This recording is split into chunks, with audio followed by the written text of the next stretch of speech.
ilay andry miankina ny ambopo. Matsy lodomandry ilay finantsika roa. Nihetry koa ilay mandanirina ka dia tototra fa potika ilay kianja nataoko azy fototra. Mantsanena angaindreo masoroa nipitraka ny fony mitaraina sy niaritra ireo tetre. Ndratsy aloha manody fa ireo sisany tavela nataoko fanafody na asakotangena.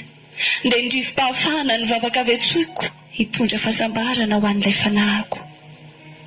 Ndia nidiako dana firen'ny amboroa izay tsy afaka ialana ro fanahy miisa roa. Fa ilay sinany elanelana natambatry ny voady no embona nanidina nafatotry ny tady. Ka ny vavahady nanokatra ny fony ny tevana sy ady nandratra ny ambopony. Izay rangotry ny penina ny zotra ho anjorika inoko tsy olavenina mandrakizay tory. Miasina RF.